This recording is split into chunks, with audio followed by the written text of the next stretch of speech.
Começando mais um Melhor de Três, o podcast que procura integrar branding, growth e vendas e mostrar que a melhor sinergia entre essas alavancas fará a sua empresa, o seu negócio, crescer cada vez mais.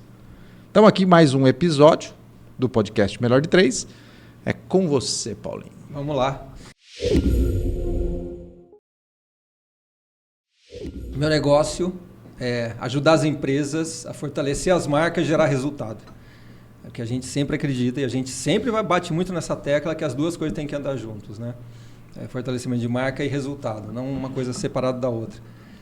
Costumo falar que eu sou aí um mix de personal trainer com nutricionista de marcas, né? Então a gente primeiro fortalece por dentro, deixa a marca forte, saudável por dentro, né? Na cabeça da equipe, na cabeça de todo mundo que representa a marca.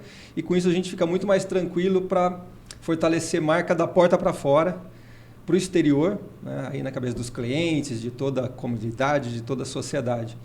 E para nós é só assim para a gente realmente construir marcas que sejam fortes e de vida longa.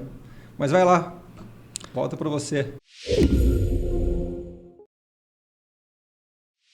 Eu sou Paulo Milreu e nos últimos 26 anos eu trabalho com digital, com internet, que ao longo do tempo foi virando marketing digital, growth, e o meu trabalho é ajudar as empresas a venderem mais utilizando dessa alavanca que é o growth marketing, que é o marketing digital, para que elas possam realmente crescer. Eu acredito muito que o crescimento para as empresas amadurece o próprio empresário porque os desafios aumentam. Então, o que a gente faz é ajudar essas empresas no crescimento delas. E aí, Li?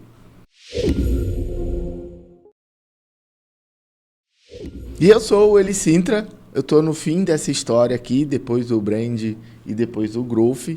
O camarada que pensa em como ter a estratégia para vender bem é o Razeira. O cara que atrai os clientes é o Paulo. E eu sou o cara que prepara o vendedor ou os seus vendedores para poder atender os potenciais clientes e os clientes que você já atende. O meu negócio lá é bater o pênalti. A parte mais arriscada, a parte mais arriscada de todas. E se você se identificou com esses 3 pilares aqui, você precisa participar todas as vezes, todas as oportunidades. A gente vai ter muitos podcasts, já tem alguns aí que você já pode consultar. E isso aqui foi preparado justamente para você que é empresário e tem uma mentalidade de resultados, voltadas para realmente buscar resultado. Mas, principalmente, você acredita que isso é algo que vai acontecer com muito trabalho de médio e longo prazo, baseado, entre outras coisas, nesses 3 pilares. Se você se identifica com isso, vem participar com a gente aqui do Melhor de Três. E hoje, nosso papo tem a ver com como vender em 2030. Como será que as coisas estarão acontecendo lá? E claro que isso é uma proposta de incomodar mesmo, né? A gente ainda está aí há 6 anos para 2030. O que será que vai acontecer nessa trajetória daqui para lá? E aí, Razeira, o que você me diz até hoje? Já pensou nisso? O que vai acontecer lá em 2030 na tua empresa, nas empresas que você presta serviço, nas empresas que você atua lá fazendo o trabalho de brand? O que será que vai acontecer? Eu acho que essa provocação, como você falou, é legal e ela é importante, porque, na verdade, para a gente pensar lá na frente o que a gente... Porque, na verdade, não é para a gente vender só em 2030, é para a gente continuar vendendo e continuar relevante até lá, até né? 2030. Esse é o desafio, né? E quando você coloca a cabeça lá na frente, caramba, o que vai fazer sentido lá na frente?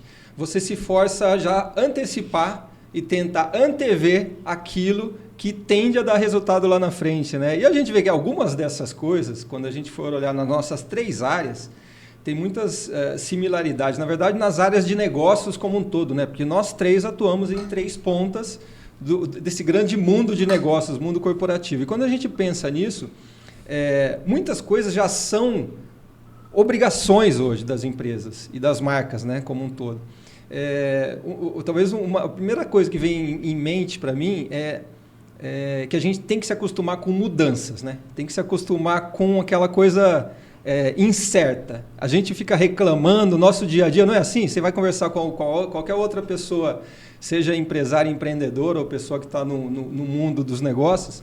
E aí, como é que estão as coisas? Nossa, uma dificuldade, é muita mudança, uma loucura, não estou entendendo direito para onde vão as coisas e tal.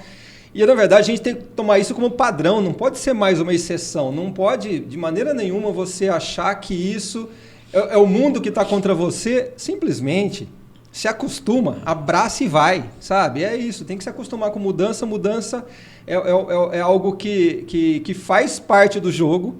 E quem se acostumar melhor com essas mudanças, quem tiver melhor flexibilidade, adaptabilidade a essas mudanças, vai se sair melhor e vai vender mais lá em 2030, né, William? Acho que é mais ou menos por aí. Então, para vender em 2030, você precisa estar vendendo hoje. Sem dúvida. Mas eu tava... Se não estiver vendendo hoje, você nem para, nem chega lá. Nem pensa Nem em chega. vender 2030. Primeiro pensa em vender hoje.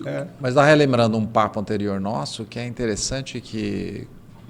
Acho que eu comentei em algum episódio que me dá uma visão de que branding é muito mais a longo prazo, growth é muito mais do médio para o curto e vendas é muito mais do curto prazo.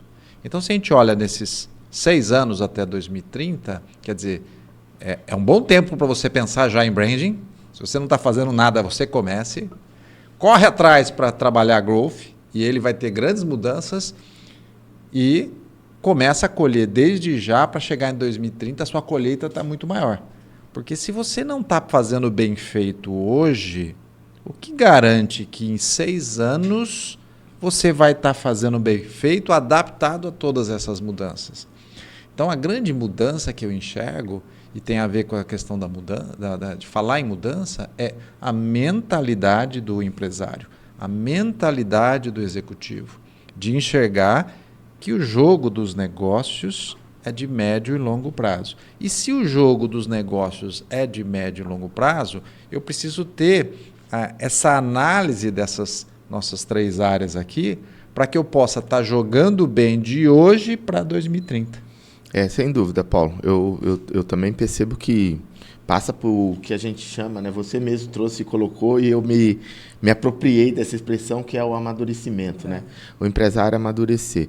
Mas olha só que uma proposta para reflexão aqui para todos nós, né? A pequena empresa e a média empresa e o seu respectivo empresário, dono, ele não tem nem muita clareza do que é uma proposta de valor para que o negócio dele se diferencie. Ele está, muitas vezes, ainda naquele movimento de fazer o que o grande está fazendo, olhar para o grande e acompanhar.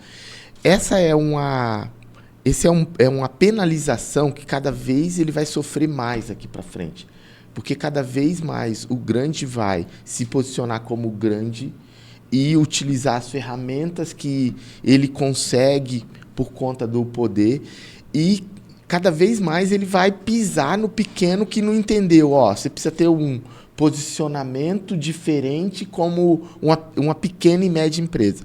Você não pode querer fazer as mesmas coisas de uma grande, porque normalmente a grande ela não tem, talvez não seja a palavra correta, mas ela não consegue humanizar a relação com seus clientes, não é?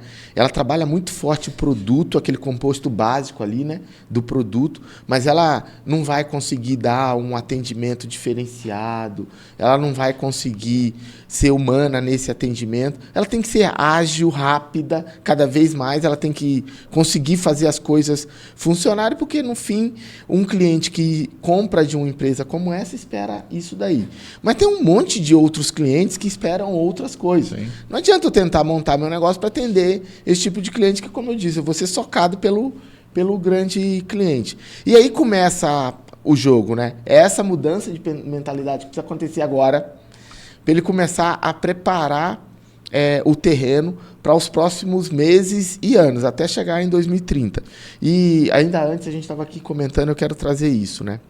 Eu acho que uma das coisas que vai impactar muito os negócios que precisam de gente para vender, e convenhamos, né, a maioria deles ainda precisa de gente para vender, né? Olha quanta coisa a gente tem ouvido aí de negócios que dizem utilizar a inteligência artificial na última milha, mas sempre tem alguém ali fazendo alguma coisa. Depois você pode falar um pouco mais sobre isso, né, Paulo? Você sabe bastante sobre isso daí.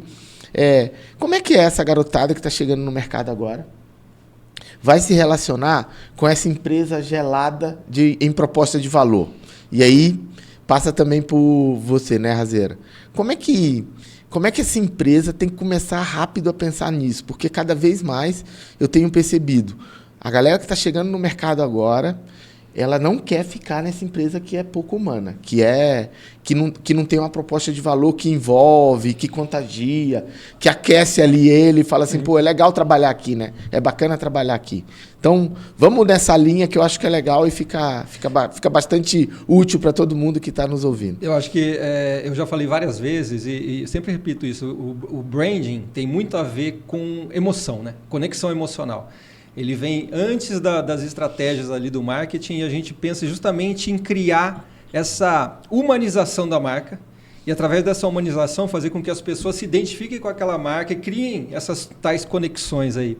E é importante isso que você fala, quando a gente pensa a diferença que tem o nosso público principal, que são as pequenas e médias empresas, daquelas empresas gigantescas, é exatamente o que você falou, no sentido de que a gigante ela não tem a mesma capacidade de estar tão próxima do consumidor, muitas vezes, ali de entender, sabe, dedo no pulso do cliente, quanto as pequenas e médias, que, em geral, já escolheram um nicho de atuação, e esse posicionamento que você falou, de modo que está ocupando um espaço ali no mercado que, teoricamente, os grandes não estão olhando para aquele espaço. Porque o grande, para ele continuar sendo grande, ele precisa volume, né? Ele precisa estar olhando para... Ele quer vender para todo mundo, digamos assim, né? Enquanto os pequenos, se eles escolhem muito bem qual é esse nicho, qual é essa parte dos consumidores que ele quer atingir com esse diferencial e criar essa conexão com esse público específico, esse público ideal dele, a tendência é que aquela história que a gente fala da dificuldade que os grandes têm de fazer movimentos, né? Você tem ali como é que fala? Tipo, os Tiranossauro Rex são os gigantes e você tem os Velociraptors, que são esses pequenos que conseguem muitas vezes morder o calcanhar do T-Rex ali, né? Então, eu acho que as pequenas e médias empresas têm que pensar muito nisso.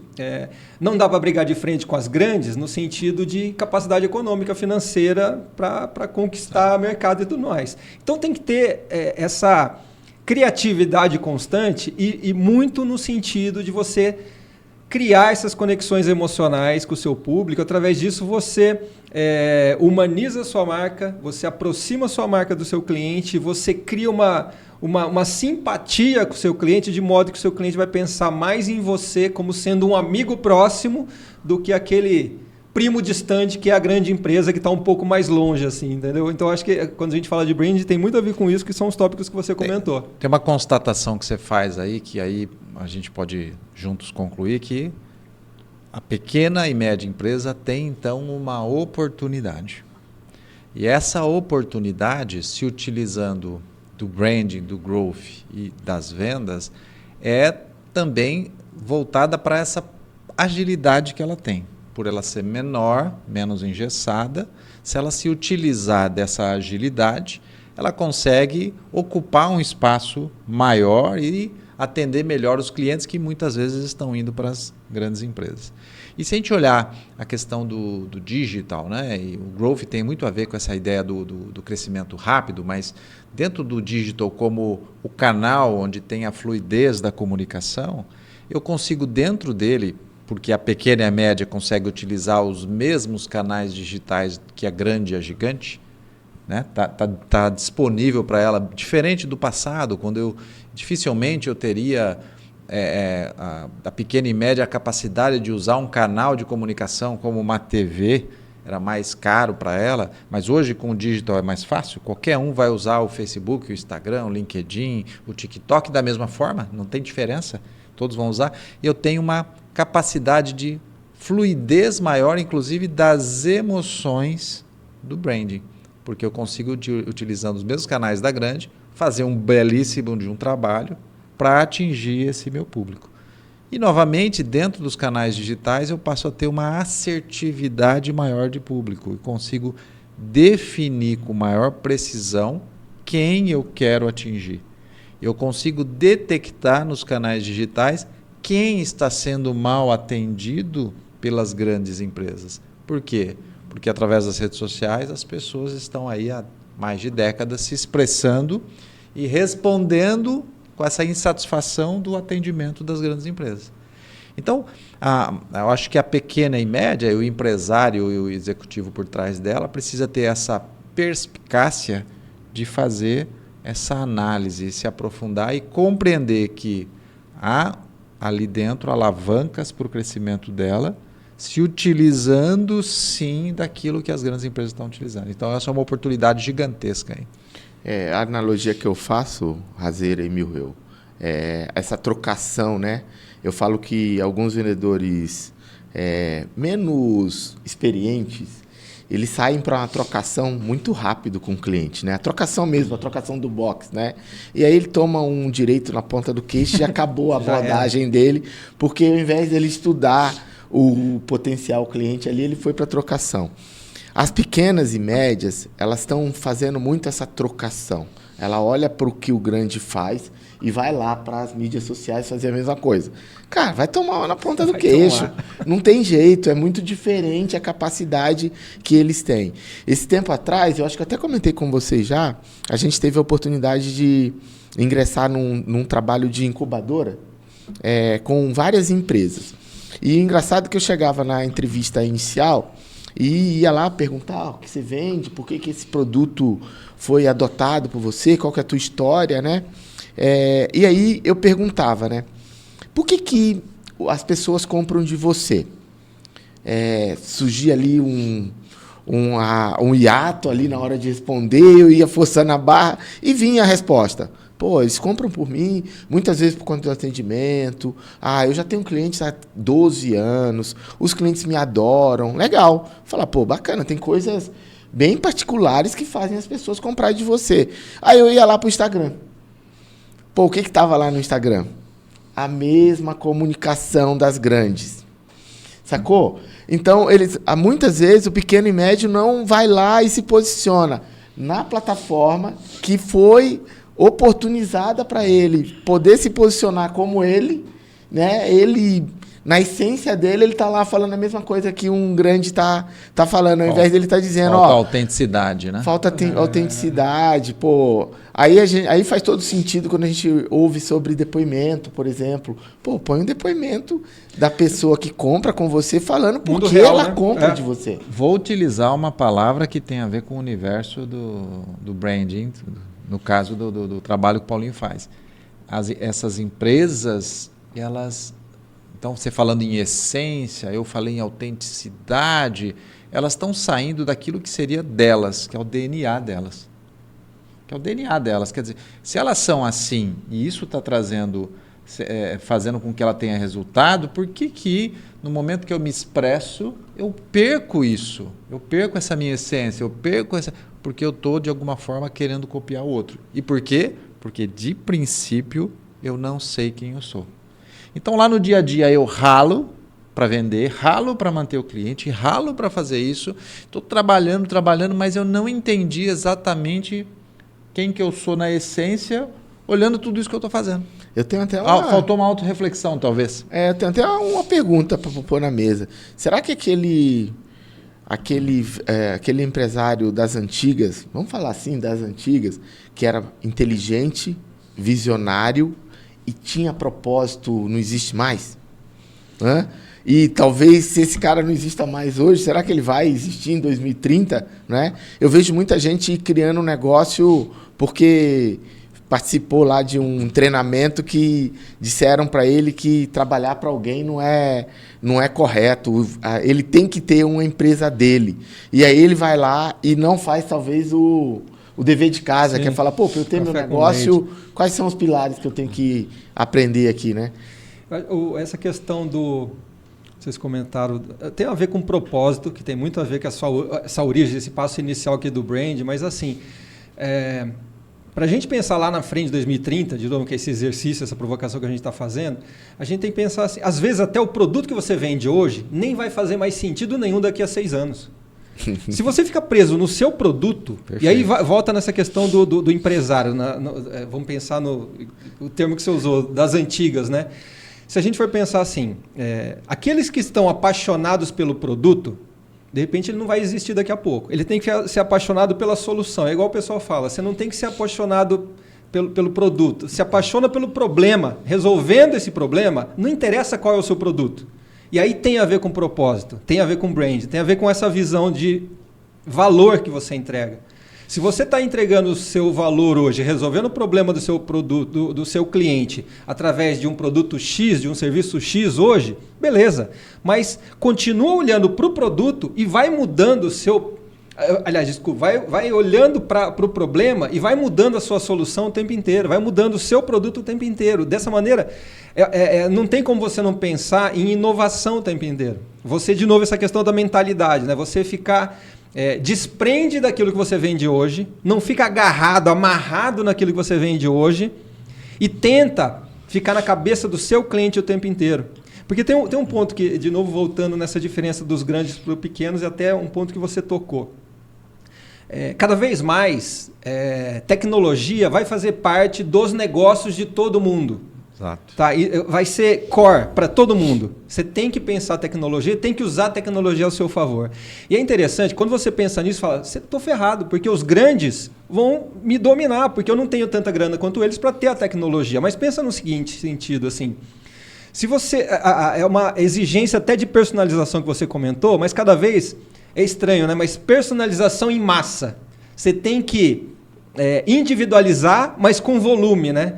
Os grandes têm potencial de fazer isso? Tem, com muita grana para tecnologia, com dados, BI, utilizar esses dados todos a favor da sua tecnologia para conseguir estar na cabeça de cada um para entregar essas necessidades. Mas os pequenos e médios, eles têm esse poder de estar mais próximo do cliente dele, pela característica própria do negócio médio, e é mais quente essa relação. E muitas vezes ele tem um fator aí humano ainda, né, dessa percepção de conseguir sentir, olhar no olho do cliente dele e às vezes sentir uma necessidade que os dados ainda não estão mostrando e que de repente ele pode explorar isso e fazer a tal da personalização para os clientes dele. Então não se apega no seu produto, desprende disso e fica muito próximo do seu cliente, cada vez mais próximo do seu cliente. E aí, quando a gente pensa nisso, esse posicionamento que tem a ver com brand, né, de você escolher o seu público muito bem, a fatia do mercado que você quer atender com excelência, aquela história de você não ser um peixe no mar, né, o tubarão num lago. É melhor você ser tubarão em vários lagos pequenos do que você sumir no oceano por aí. E aí, quando você faz isso, você fica mais próximo, você fica mais relevante para aqueles que você está enxergando no olho, né? Vamos procurar mais pontos. Peguei 2 aqui. Primeiro ponto. Para vender em 2030, você precisa ter muita profundidade hoje. Profundidade mesmo, não é? Hoje você precisa conhecer muito bem teu cliente, precisa estar vendendo muito bem, precisa ter clareza no teu diferencial. Se você estiver copiando o que o grande está fazendo, você não vai vender. E até 2030 ele já socou você tanto que você foi nocauteada. E o segundo ponto importante, você precisa embarcar tecnologia no teu negócio. E vou pegar exatamente os 2 pontos, porque eu estava refletindo que, no final de tudo, a questão está na mentalidade, no tal do mindset. Porque eu tenho uma frase que eu repito há muito tempo, que é: a tecnologia está altamente disponível e acessível. Hoje, você pode usar uma tecnologia que o grande usa. Por que você não usa? Mentalidade. Então, vamos pegar uma tecnologia para vendas. CRM. Tecnologia é um software que te ajuda, vende um conceito, e um software que ajuda a gerenciar essas relações para chegar até a venda e pós-venda também. Tem softwares, ferramentas que começam gratuitamente. Você vai lá e tem disponível. Por que o empresário não usa às vezes? Empresa média não usa às vezes. Está disponível. Então a tecnologia está disponível, está acessível, tem para todos os gostos, para todos os preços, mas a questão se pega na mentalidade. E que tem a ver com a mentalidade, se você der um passo atrás na primeira frase do Paulinho, que era justamente que olhar para o futuro, antecipar o futuro no presente. Isso é planejamento. A melhor definição para planejamento é quando eu estou olhando para o futuro, trago ele para o meu presente para analisar, olho para lá e falo assim, onde eu quero chegar, qual é o meu objetivo, que tamanho eu quero ser de empresa, como eu vou ser, o que eu quero vender. Trago para trás, então, trago para cá em 2024 o meu 2030. Falo, bom, já entendi como eu quero que seja meu 2030, devolvo ele para lá e falo, agora para chegar até lá eu tenho esse caminho. Se a sua mentalidade não for diferente, você não planeja. Se a sua mentalidade não for diferente, você não adota a tecnologia que está disponível. Se a sua mentalidade for diferente, você não tem a percepção da mudança da tecnologia, da mudança do mercado, da mudança do comportamento do consumidor. Você não tem essa percepção. E tudo isso tem a ver com a mentalidade. Ficando no modo automático e não realmente se aprofundando. Então, meu é justamente a mentalidade que parece ser sempre algo... você tem que mudar para algo inovador a sua mentalidade. Mentalidade também tem a ver com ordem, organização, disciplina. Você falou do CRM aí. Por que muitos... É raro um empresário hoje que não conheça o CRM, que não saiba sobre um pipeline. Mas, quando você vê lá, ele já tentou colocar. O que faltou? Organização, ordem e disciplina. Ainda ontem eu estava ouvindo de um empresário. Por telefone ele me ligou. E vocês sabem que um dos trabalhos que a gente faz é a implantação de metodologia de pipeline com acompanhamento para a equipe utilizar e extrair o melhor daquilo, né? Eu costumo dizer que a maioria das empresas que se frustram na implantação do pipeline é porque colocam o pipeline como algo que controla o vendedor. O vendedor sente que aquilo lá é algo para ele ser controlado. E não uma ferramenta para que ele possa fazer mais negócios, acompanhar mais negócios, ter mais oportunidades. Então, eu gosto muito de participar da implantação para a gente dar essa visão para os vendedores. Mas ontem, um empresário me ligou dizendo que uma vendedora não estava vendo nada de bom naquele acompanhamento. E aí eu disse para ele, de todos os vendedores que eu tenho acompanhado na tua empresa, qual o vendedor que tem mais dificuldade de alimentação do pipeline? Qual o vendedor que é mais transacional? Qual o vendedor que tudo que a gente sugere para ele de abordagem consultiva, humana, mais baseada em identificação do interesse, ele raramente faz. Aí ele falou para mim, você não vai me dizer que é ela? Eu falei, é justamente ela. Ela que tem mais dificuldade, então tá ruim para ela passar por esse processo.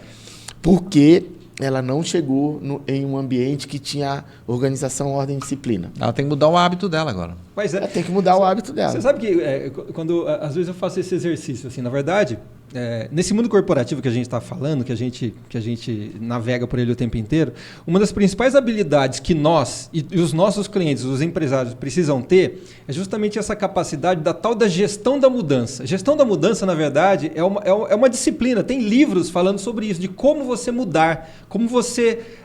porque assim, a gente pode desenvolver as melhores estratégias, planejar, fazer toda essa linha de raciocínio de como é que você vai continuar relevante, tudo isso que a gente está falando aqui. Se a sua equipe não compra essa briga junto com você, a coisa não vai andar. E como fazer, nessa linha do que você acabou de falar, como fazer com que cada uma dessas pessoas que compõem a sua equipe naveguem junto com você, remem junto com você no caminho que é o correto para a empresa, para a marca, né? E tem realmente técnicas dessa gestão de mudança. Tem etapas que você tem que fazer uma atrás da outra para você realmente primeiro, fidelizar esse público interno seu para fazer com que ele te ajude a fazer essas mudanças. Então é mudar primeiro a cabeça das pessoas. A gente fica falando muita mentalidade no sentido da mentalidade do empresário, do empreendedor. Cara, começa na mentalidade da equipe dele. Se ele não tem isso, se essa equipe dele não tem esse mesmo pensamento da flexibilidade, adaptabilidade, ficar olhando para aquilo que o cliente, antecipando a necessidade do cliente, não adianta o empresário ter a melhor das boas intenções e ter essa mentalidade positiva que a gente está falando, que a coisa não vai acontecer no dia a dia. Eu só discordo de você que tudo parte desse empresário. O seu colaborador, ele não tem esta mentalidade e ele não está alinhado com aquilo que você quer, e aí é uma palavrinha que está muito comum, né? Vai ter um monte de livros sobre isso, podcast sobre isso, e se fala muito nos últimos anos, que é a questão da cultura. Só não tem porque o empresário, um ou dois, os sócios, quando fundaram a empresa, quando caminharam com essa empresa, não definiram claramente qual cultura eles queriam para a empresa. Se é a cultura do planejamento, e a da organização. Que eles não queriam está lá até agora. E aí ele deixou. E a cultura foi criada, mesmo sendo ele querendo ou não. Cultura existe, está lá. Cultura existe. Qual é a cultura, então, dessa empresa? Os colaboradores não querem mudança, eles acham que tudo vai atrapalhar, que tudo está errado, e agora o empresário está sofrendo com aquilo que ele deixou acontecer. Sim. Ele deixou acontecer. Assim, e é o mais comum. Isso é o mais comum que a gente vê. Então, fazer essa mudança, e o empresário que quando está com uma empresa um pouquinho maior, já média, tem aí uma centena talvez de colaboradores e quer promover essa mudança, esse vai sofrer bastante.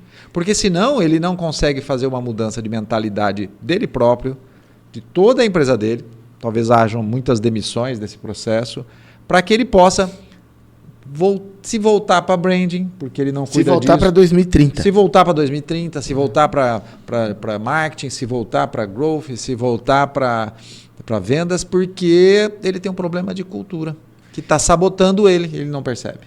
E a expressão que eu trago, né? As pessoas adoram comprar, mas odeiam que vendam para elas.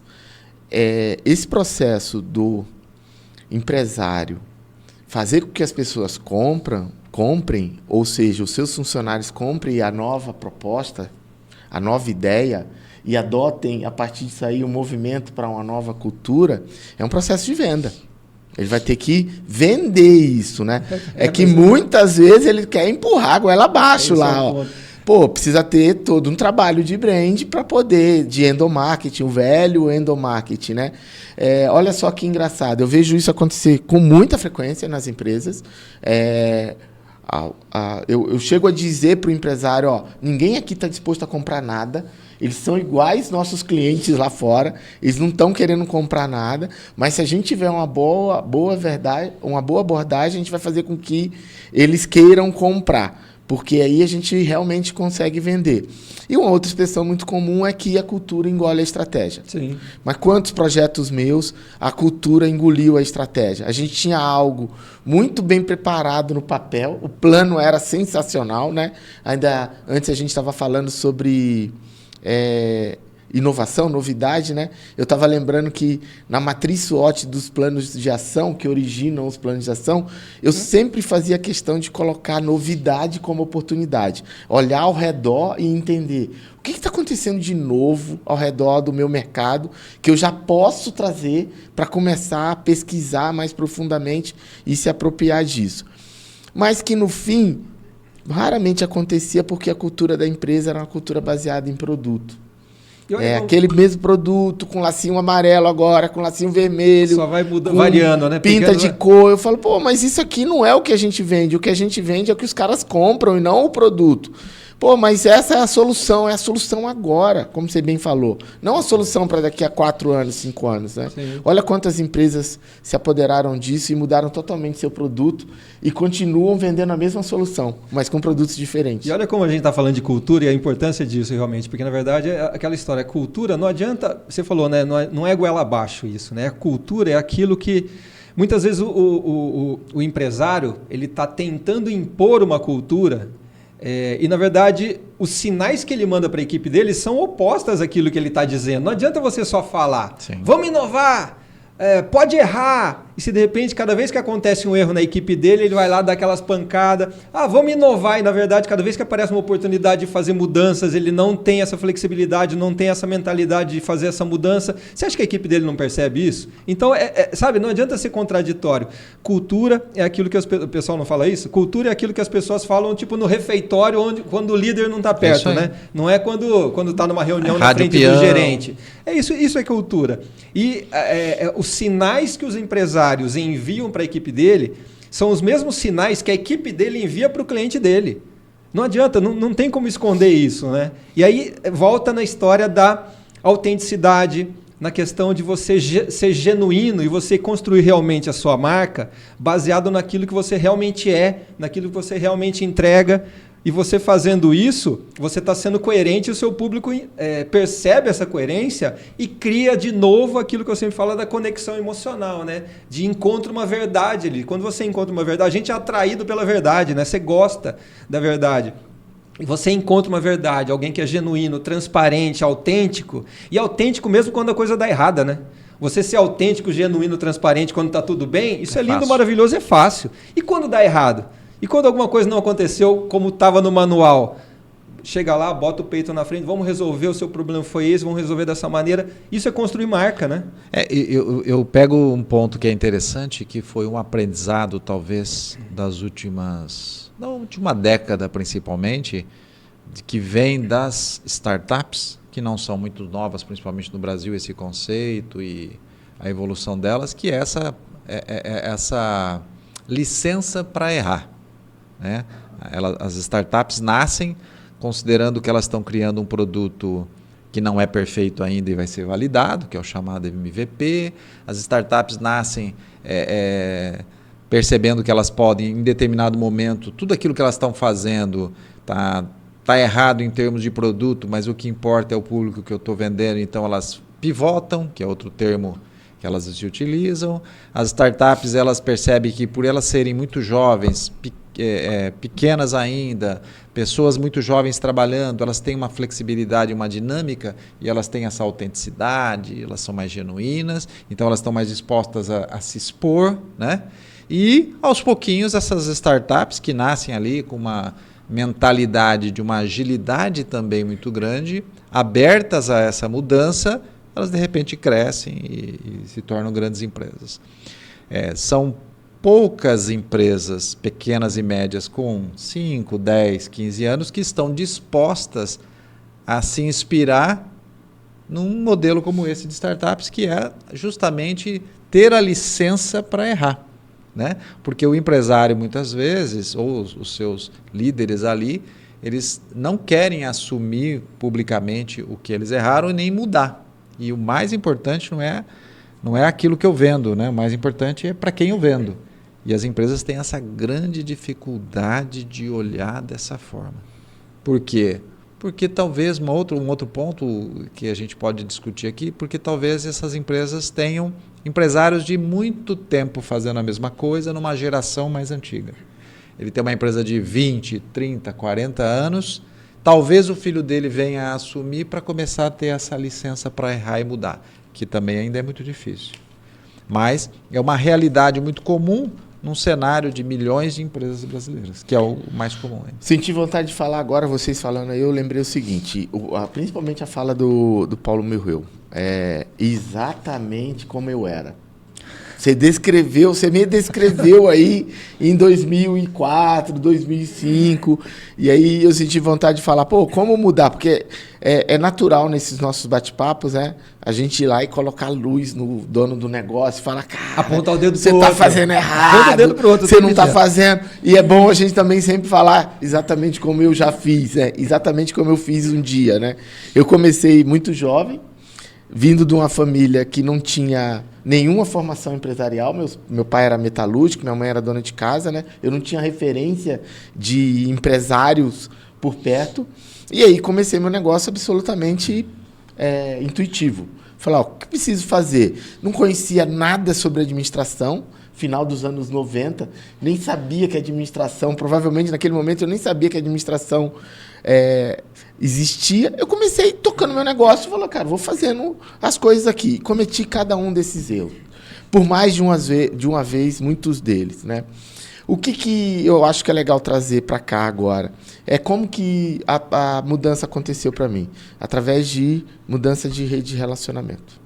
Sim. Foi minha mudança de rede de relacionamento que permitiu olhar para dentro do meu negócio e falar assim, cara, eu estou conduzindo isso de uma forma bem equivocada. Que tem a ver com mudança de ambiente, né?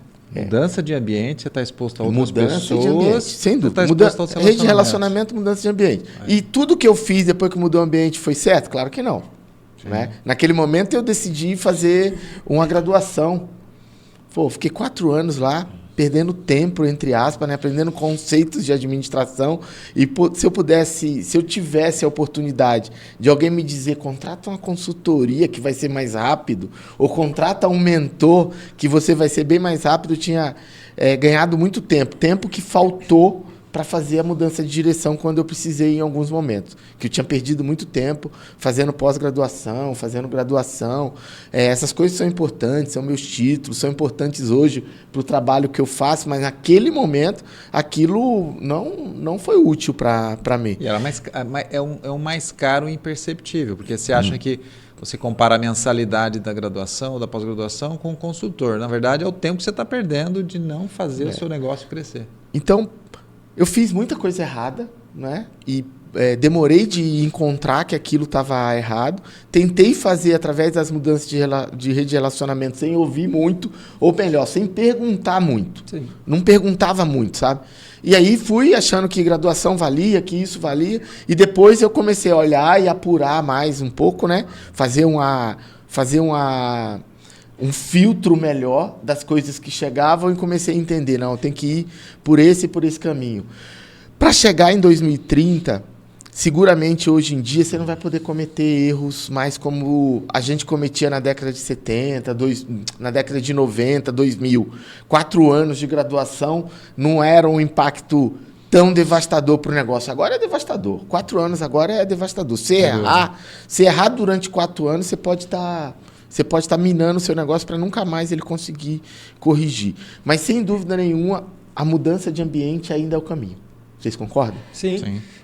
Dentro disso, até conectando o que vocês dois falaram, você falou a questão do erro, né? Dessa cabeça de startup, de você abraçar o erro, considerar ele parte do processo. Sim. Mas por quê? Porque a partir do erro, você com o erro você pagou para aprender. Perfeito. E a teoria é que você não erre mais aquele mesmo erro. Erra algum erro diferente, vai aprender coisa nova. E entrando nisso que você falou sobre esse... Isso é uma necessidade, realmente, quando a gente olha lá para frente, para 2030, que todo mundo tem que continuar aprendendo o resto da vida, né? Nessa questão do aprendizado contínuo e tudo mais. E assim, o quanto está... Seja através... A gente gosta muito de se atualizar o tempo inteiro e tal. Eu fiz uma pós recentemente, você comentou da graduação, você vive fazendo cursos e mais cursos, dando cursos também, e a gente sabe a importância disso, de não ficar parado no tempo, porque as coisas mudam tão rapidamente, de novo a mudança, né? As coisas mudam tão rapidamente que se você ficar só naquele livro que você leu na época da faculdade, já era, não faz mais sentido nenhum. E assim, essa atualização, de você se manter atualizado, isso está, de novo, disponível o tempo inteiro por aí, seja através de YouTube, seja através de livros, seja através de uma graduação, seja através de uma pós-graduação.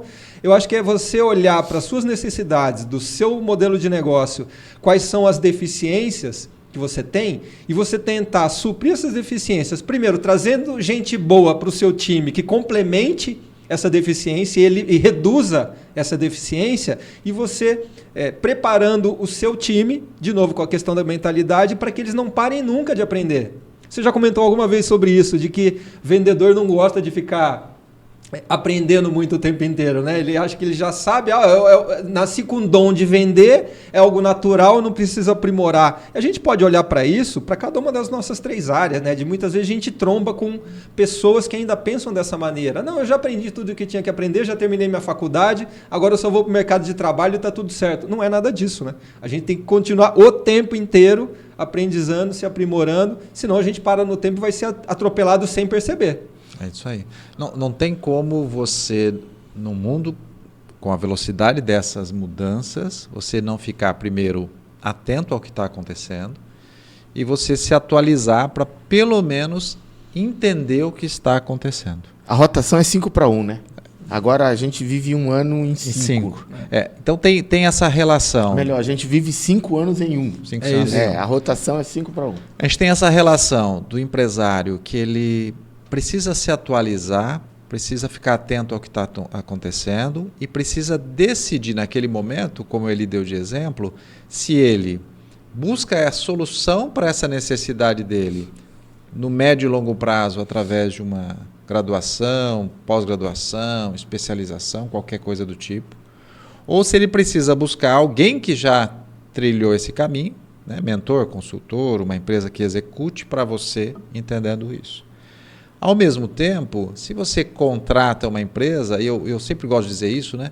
O dono da empresa, ele precisa ser o líder principal da estratégia dele. Ele não pode simplesmente delegar a estratégia do negócio dele para um prestador de serviço. Tá aí um grande ensinamento, né, Ele Paulo? Precisa estratégia entender. é do dono. Ele Estratégia precisa é do dono. Claro que quando você chega até ele e ele não tem, você ajuda ele no processo, ele precisa começar a tomar conta disso e entender que ele precisa ser o líder dessa estratégia. E aí a empresa, os prestadores de serviços, os consultores e os colaboradores vão executar as táticas para essa estratégia. Mas ele precisa entender. Então, ele acompanhar o que está acontecendo no mundo e as mudanças tem uma relação muito clara sobre essa questão estratégica. E a partir disso, aprender continuamente para executar não faz sentido, mas a sua equipe precisa ser uma equipe que aprende continuamente para poder executar bem. E aí você precisa criar estímulos para isso. Estímulos onde você para a sua empresa para aprender todo mundo junto, investe para que a sua empresa aprenda também, lidere esse processo ensinando, né? Porque as melhores empresas hoje são aquelas empresas onde o líder ensina o tempo inteiro. Porque se ele não ensinar o tempo todo e só ficar na execução, que é a base da pirâmide, você vai ter um problema tático e estratégico ali na frente. Por quê? Porque a mudança já aconteceu e você não percebeu. Tá aí, Paulo. Como eu demorei para descobrir que a minha empresa era um grupo social. Como eu demorei. Quanto tempo eu demorei para descobrir isso. E aí eu estava querendo lá colocar o chip, sabe? Falei, pô, isso aqui é um hardware, eu venho com chip. Não, é um grupo social. A gente precisa desenvolver, a empresa vai crescer com um grupo social crescendo. Não é? E demorou para a gente entender isso. E depois que a gente já estava com 200 funcionários, a gente começou a fazer isso. Mas um dia a gente tinha 30 e podia ter começado com os 30. Com 200 foi muito difícil, né?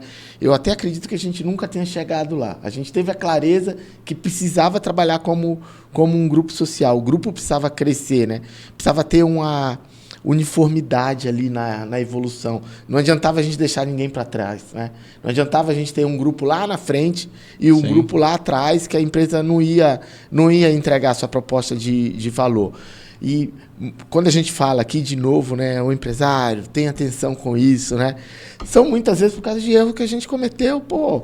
Eu tô falando, eu segui muito tempo achando que ter uma empresa era reunir um bando de gente para me dar fazer coisas, certo, né? Pagar salário e gerar lucro, pô. Então, por isso que olhar 2030 é importante agora para entender que uma empresa é o esforço organizado de várias pessoas. E quem organiza esses esforços é o líder. E o primeiro líder é o dono da empresa. Ele organiza esse esforço. E aí, por trás de organizar esse esforço, é que existem todas essas disciplinas. Porque existe a compreensão sobre essas pessoas, a cultura dela, o aprendizado, a estratégia, os processos, as tecnologias. Isso aí, basicamente, sempre os 3 pilares, né? Pessoas, processos, tecnologia. Pessoas, processos, tecnologia. Pessoa. E aí, olhar 2030 é justamente a gente entender que para eu vender melhor em 2030, eu preciso organizar o esforço de todo o meu time a partir de agora. Eu tenho, inclusive, os marcadores disso, tá, Paulo? Eu criei os marcadores disso. Isso aí é meu, vou patentear, tá? Uhum. A maioria dos negócios que eu conheço, ou a maioria dos CNPJs que eu conheço, ele passa por isso. Primeiro, é um negócio. Primeiro, só existe um negócio. Muitas vezes, nem com o CNPJ. É só alguma coisa que eu consegui fazer e estou vendendo para alguém. Perfeito. Ele é um serviço ou é um bem? É algo físico. Depois, isso passa e torna-se uma empresa. Depois de negócio, ele se torna uma empresa, certo? Só que uma empresa não é algo organizado ainda. E aí ele precisa passar para a última fase, que é da organização.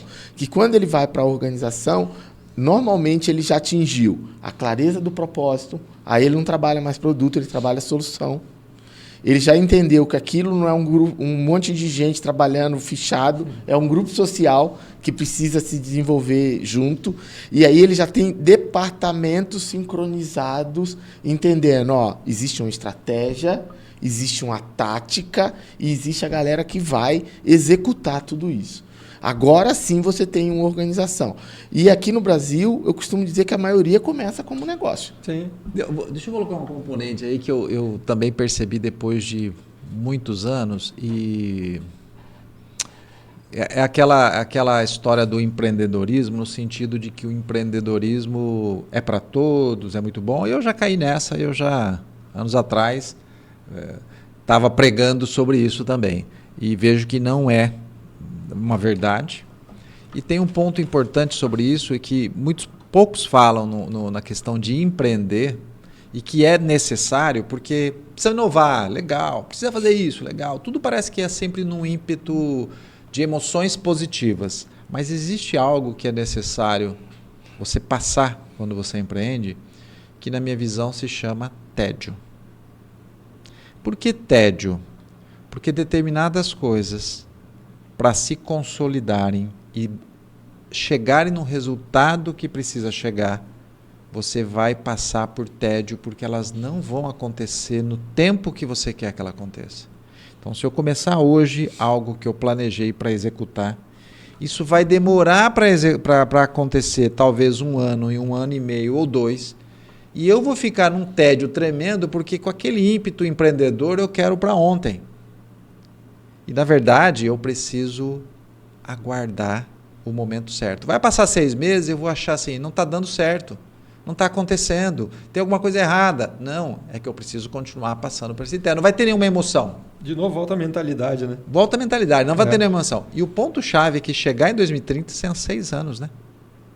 Então, 6 anos eu vou ter que planejar bem, e eu vou ter que, no processo de executar esse plano, passar pelo tédio, claro, com os marcadores, para você entender se você atingiu os pontos, mas entre um marcador hoje vai ter tédio. 6 anos é daqui a pouco, depois de amanhã, 6 anos, né? É interessante isso que ele falou várias vezes do grupo social, a gente entender isso, né? De que qualquer empresa, a gente tem que pensar na relação das pessoas, na questão humana o tempo inteiro. E pensar o seguinte, é mão dupla isso, né? É outra questão da mentalidade. É mão dupla. Esquece aquele momento que você impunha e as coisas aconteciam. Ou você achava que a coisa estava acontecendo. Sim. E para o cliente é a mesma coisa. É mão dupla. Mídias sociais mostram isso. Quer dizer, as pessoas estão falando o que querem sobre você e as pessoas são ouvidas a respeito disso, às vezes mais do que a marca. Que antes a marca colocava lá na Rede Globo e ela que era ouvida. Agora não, as pessoas estão falando sobre você o tempo inteiro de uma maneira pulverizada e você nem sabe o que estão falando sobre você. Então a importância de você, de novo, essa mentalidade de você entender que não é só o que você fala, você tem que criar realmente esses grupos sociais, tanto dentro de casa, quanto entender que ao redor da sua marca você tem que criar essas comunidades. Você tem que fazer a sua marca ser uma Harley Davidson, a pessoa tatuar na pele a sua marca, porque acredita em você. Aí tem a questão da autenticidade de novo, ser genuína, você resolver problemas e não vender produtos. Tudo isso está dentro desse escopo, mas para continuar relevante lá na frente, você tem que pensar nisso tudo, né? Eu vim resgatar uma anotação aqui, depois que o Paulinho falou do tédio,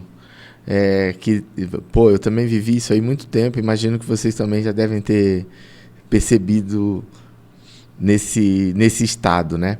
Qual que é a vida do empresário, do dono do negócio? Analisar, organizar, delegar, supervisionar e agonizar. Agonizar, porque ele chega no final disso tudo e fala: as coisas não aconteceram como eu esperava, não fizeram como eu faria, não é?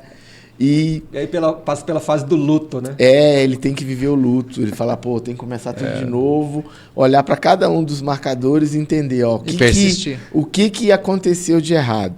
E eu falo que é uma decisão, como eu encontro e como eu me vi com um revólver na cabeça como empresário, hein, Paulinho?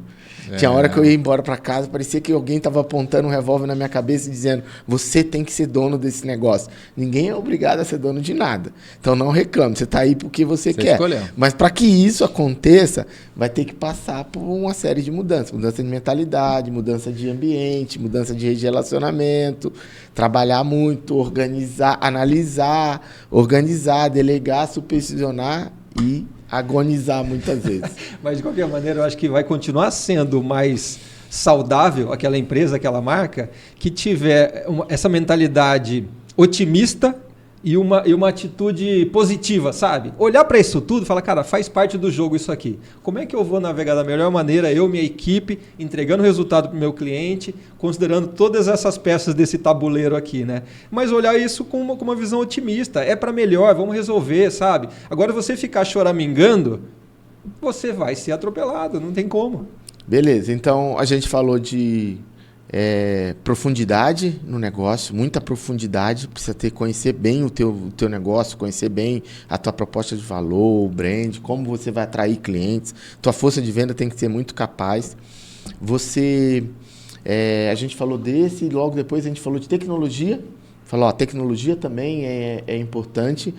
Eu acho que a gente falou aqui muito sobre amadurecimento, né? Mudança de mentalidade através de rede, de relacionamento, a proposta de entender novos ambientes, né? Isso tem a ver com muita resiliência também. Sim. Então, a gente pode colocar aqui nesse terceiro pilar aí, a gente tem resiliência, aprender de novo, aprender tudo... não aprender tudo novamente, mas querer aprender novamente sobre tudo que está acontecendo. E entender que esse caminho é árduo. Né? Eu acho que, sem dúvida nenhuma, quando eu me pego falando, apontando o dedo para a cara de um dono de negócio, eu, no fundo, estou querendo dizer para ele, você precisa entender que é difícil, não é fácil. Não vai ser fácil você chegar nos resultados que você quer, ou que você até acredita que merece. Você vai ter que penar mesmo para fazer. Não é assim que a gente vê no nosso dia a dia. Né? Principalmente se você não assumir o comando da sua empresa, né? Achar que ela vai acontecer. Vai acontecer naturalmente. Eu acho que talvez seja uma percepção, porque eu passei por isso. Se eu fizer aquelas tarefas que eu tenho que fazer, vai acontecer. Não vai acontecer. Há muito mais por trás disso, onde você tem que ter o comando. Onde você tem que compreender com clareza. Porque muitas vezes falta clareza para se comunicar bem, falta clareza para entender que eu preciso trabalhar minha marca, falta clareza. A pessoa ela não entende, ela não está claro para ela, não foi bem explicado naquilo que ela talvez esteja absorvendo. Não está claro para ela que processo de venda é processo, não é simplesmente colocar lá alguém para vender e vai acontecer. Não está claro que simplesmente está todo mundo fazendo Instagram, então se eu fizer o Instagram vai funcionar para mim. Não está claro para ela. E por que não está claro? Porque nós estamos vivendo um mundo de tanta poluição, de tanta informação, que as pessoas estão ficando confusas. Eu vindo para cá, eu acabei parando no carro e escutei um Reels de uma empresa, e essa empresa fazendo um patrocinado, fazendo uma propaganda lá. E a narrativa que ela criou ali, a historiazinha que ela criou para fazer a venda dela, ela dizia, usando nomes de empresas, de que aquelas empresas, por contratarem ela, elas estavam tendo mais resultado que a maioria das empresas que não contratavam ela. Então, se eu olhar para isso, eu simplesmente posso mudar de novo a minha mente e dizer assim, poxa, então o que está acontecendo com o meu negócio é que eu estou errado porque eu não estou contratando essa empresa que vai resolver esse problema. Daqui a pouco vai aparecer outra propaganda para mim, outro Reels para mim, outra alguma informação para mim que vai me confundir de novo. Então, o mundo não vai trazer clareza para você, empresário. Para você, líder. Né? Você o mundo não vai trazer. É uma confusão gigantesca você abrindo o celular o dia inteiro, vendo um monte de rede social e por aí vai. Você vai ter que fazer um exercício muito mais difícil de buscar essa clareza. De começar a separar um pouco mais para eu compreender. Bom, se eu quero chegar em 2030 com clareza, o que eu preciso fazer em termos de branding, de marca, de posicionamento, de estratégia, de geração de demanda, de captura de demanda, de conversão em venda, de resultado, porque uma coisa é clara, as empresas que não crescerem, elas se tornarão mais frágeis. E elas se tornarão porque as outras concorrentes delas vão crescer. Então ela pode achar que ela está muito bem posicionada, mas se as outras crescerem, ela vai se tornando mais frágil. E no mercado com mais competição ou numa economia mais difícil, as empresas que crescerem vão atrapalhar muito mais o seu negócio, porque elas vão buscar a sua fatia de mercado. Aquele cliente que está satisfeito com você, mas de repente nessa poluição, nesse monte de informação, nesse monte de narrativas, aí ela troca de fornecedor e você perde o seu cliente de tantos anos. Então, essa clareza que o empresário precisa ter é que pode levar ele rumo ao ano de 2030. E é por isso que o Melhor de 3 está aqui. É isso aí. É por isso que nós estamos aqui, para trazer para todos vocês esses insights. E Paulo Razeira, como é que você pode ajudar as empresas hoje a chegarem em 2030? Bom, a MR Tempo é focada nisso, né? Especialista em estratégia e gestão de marcas. E quando a gente fala estratégia de gestão de marcas, eu acho que engloba tudo isso que a gente está falando aqui, no sentido de a gente ter, primeiro, usar a experiência que a gente falou muito de olhar lá para frente, mas usar toda essa bagagem, né? A gente tem, no caso da MR Tempo, mais de 30 anos, mais de 500 marcas que a gente já tem atuado o Brasil todo, e a gente sempre costuma falar assim, para nós, não é ficar focado em MR Tempo é uma agência de propaganda, ou uma agência de design, ou uma agência de marketing. A gente usa todas as ferramentas de propaganda, de design e de marketing para fortalecer as marcas. E aí, com isso, a gente utiliza aí como se fosse um mix de criatividade e ciência, junta as duas coisas, criatividade e ciência, para a gente ter cada vez mais a marca atraente, impactante, inesquecível, e as nossas equipes cada vez mais motivadas e produtivas. O branding serve para fazer tudo isso ao mesmo tempo, né? E a gente acredita que, se não for para isso, a MR Tempo não faz sentido nenhum existir. A gente busca isso tudo acontecer ao mesmo tempo. Fala um pouco da REC. Então, a REC Sales Performance, ela traz aí uma experiência de 26 anos dentro da internet, do marketing digital, desde 98. E o que nós fazemos é ajudar as empresas a vender mais, se utilizando através de marketing digital e de growth. E esse trabalho a gente olha muito 5 dimensões. A gente olha que as empresas precisam ter presença digital, as empresas precisam, para ter essa presença digital, colocar ali uma cola social, que é o próprio conteúdo. Então ela vai ter a presença nas redes sociais, através de um site, através de e-mail, através de vários canais. E ela precisa ter essa cola social, que é o conteúdo. Só que o conteúdo precisa ser bem distribuído, e a gente faz isso através de tráfego, seja pago ou orgânico, para que isso leve para a empresa a oportunidade de começar um relacionamento para chegar em vendas. Então, a gente faz um trabalho de geração de demanda para que a empresa possa converter em vendas. A gente faz isso para empresas B2B ou B2C, a gente faz isso para e-commerces também, que chega no checkout e faz a compra. E esse trabalho que a gente desenvolve é um trabalho olhando sempre que a empresa tenha uma melhor performance, que ela tenha melhores resultados e que ela chegue nesse crescimento. E aí eu entrego aí para o Eli. E eu tenho que bater o pênalti. Tem que bater o pênalti. E tem que fazer o gol. É o presidente da empresa que bate o pênalti. É o presidente da empresa que deveria bater o pênalti, né?